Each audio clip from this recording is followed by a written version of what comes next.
like the attitude of society to women, it's too big because there's so much happening and in different parts of the society. You want to look at education, girls go to school, very few, some girls in some regions drop from school because they could do early marriages, but that's not the whole society of Azerbaijan, right? It's part of Azerbaijan. But if you look at higher education, the number of girls are actually more than boys. So that means that in education field, girls are achieving more than boys, and their scores and grades are better. But then when you come to the labor force, you will see that women are participating in the most, not in the same number as men, unfortunately. And sometimes it's their own choice, which we should respect, but sometimes most of the time it's structural barriers that's been established that makes it so difficult for women to participate in the labor force, right? So if you want to have a family, for example, your family sometimes decides about your freedom and if you can work or not. Sometimes your husband is a big part of this decision. And unfortunately, most of the time, the husbands would prefer you to sit at home.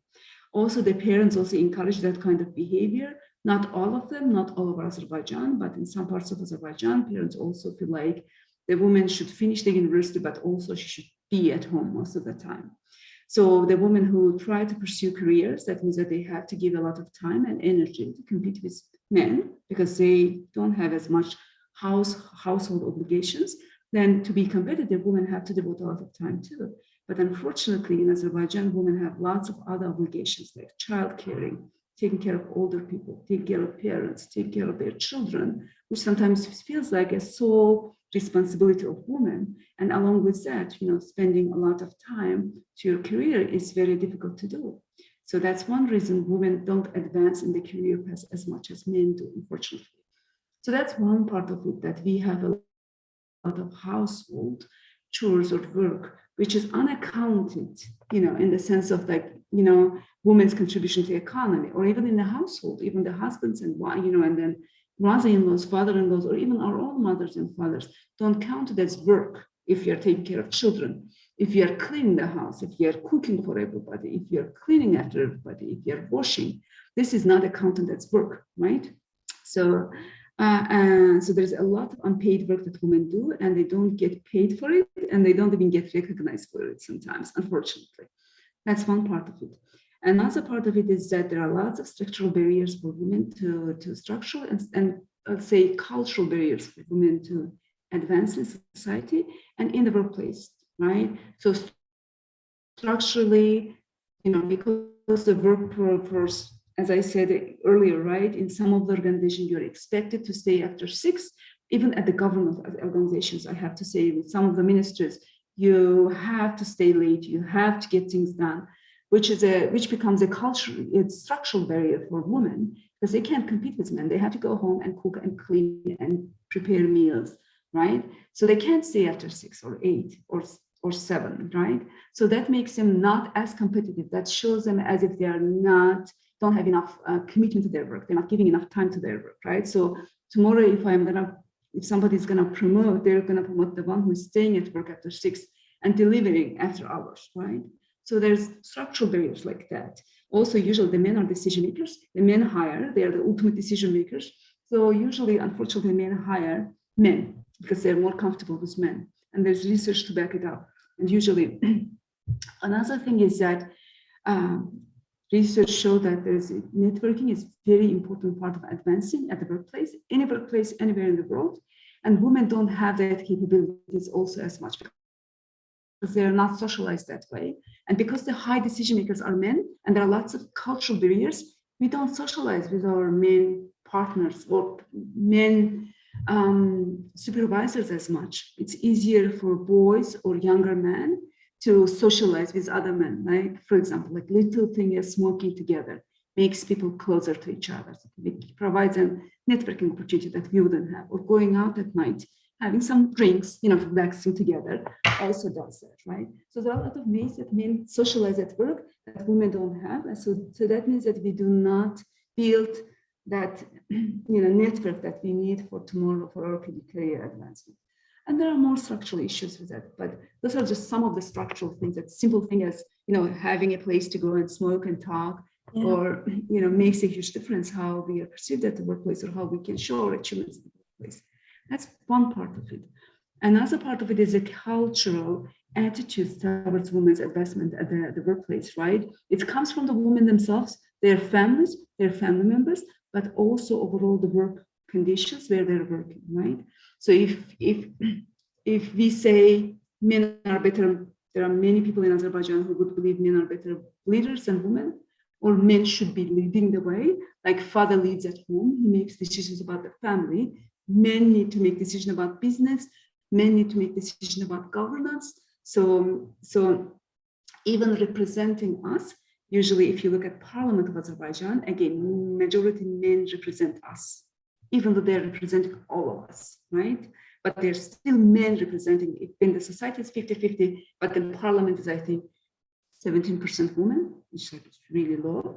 And so everywhere we look, I think we all have been brought up believing that men are the leaders. They should be leading, and then women should be following and supporting role. And this has been encouraged through our stories. This is encouraged through our tales. This is encouraged through what our parents tell us. Even our textbooks. If you look at the textbooks and you look at what boys' pictures do and girls' pictures do, what men are doing and what women are doing, right?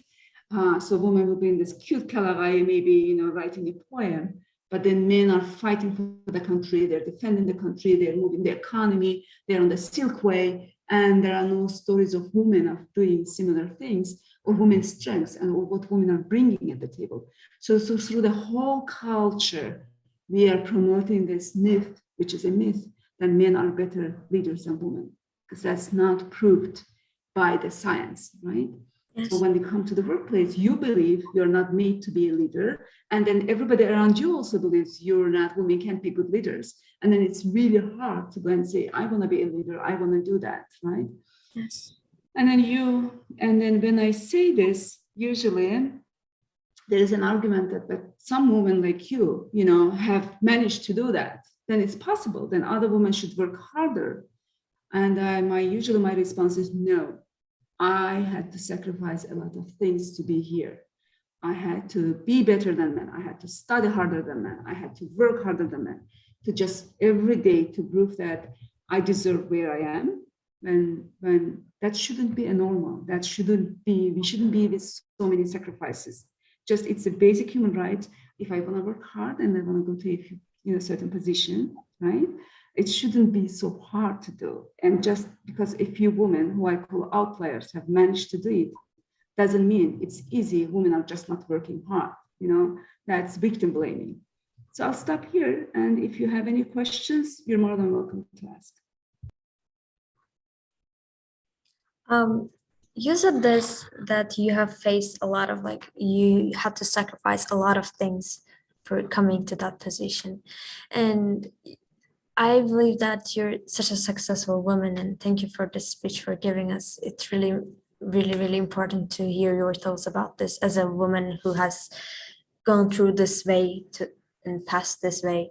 And how do you think, what can be done to solve this problem in this society? Is it only culture, or is it only education?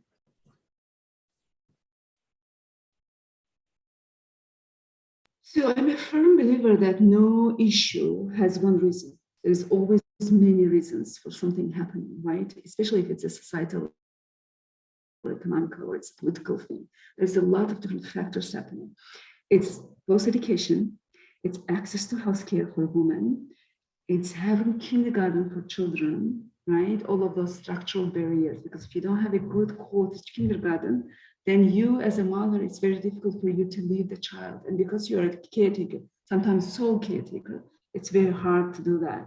So it has to be a holistic approach. We can't fix one thing, yes, and say, okay, then this is fixed. It never works that way. It's all of it together. It's education opportunities. It's our educators' approach to girls and boys and how they treat them in the classroom. It's our cultural values that we need to revise together and come to a consensus, in the sense that, and that should be this new values of equality. I mean, it's not new, it's almost like a forgotten values of how women were valuable. If you look at Normans, they didn't say this is a girl's job and this is a boy's job. Norman girl and Norman boy usually would do similar things, right? Because they didn't think, oh, women can't do this, right? As we settled down, this new, different cultural layers came over it. So we need to address that, and we can address that through education and culture. And so I'm looking forward at the music and theater performances, everything that addresses this, this imbalance in the society. But it's also political. We need to make sure that our political structures are inclusive. When we make decisions about economy, that there are enough women at the table. We make decisions about environment, there are enough women at the table. Make decisions about our foreign policy or internal policy. There must be a woman. When we make decisions about law enforcement, there must be enough women. When we represent the citizens of this country, there must be enough women representing the citizens of this country. So there's lots of political things that needs to be done, right? So we have to address the cultural barriers, but we also have to political barriers, structural barriers, and economic barriers for women, right? So women sometimes don't have access for finances to do their job because they are doing all this unpaid job at home. So they really don't earn a lot of money, yes? So they need better access to finance to be able to be entrepreneurs, right? So there are a lot of different ways. More police, women police in the police force. So it's if I go to a police station, I see someone similar to me or someone I am more comfortable talking because of the cultural issues, right? If it's personal, I can go in, walk in. Ideally, I should be able to talk to both because police is like a doctor. You should be able to talk to male and female police. But just see me represented there makes a difference psychologically, right? And also will make police force, more agile and will bring different perspective to the police force. Because sometimes the narrative in the police force about women who are victims of the domestic violence is that they are not good wives. They have done something wrong. So if you have women there, they can give their own stories and tell them, maybe she is a good wife. Maybe, so they can bring a different story. And maybe they can change the opinion of the police force or their peers on that. So we need representation for that communication to happen as well, right? So you can't do it with one thing. One thing will not work. All of us have to work in different fields to make this happen. But before that, we all have to believe to gender equality, and it's important for the society, which hasn't happened yet, unfortunately.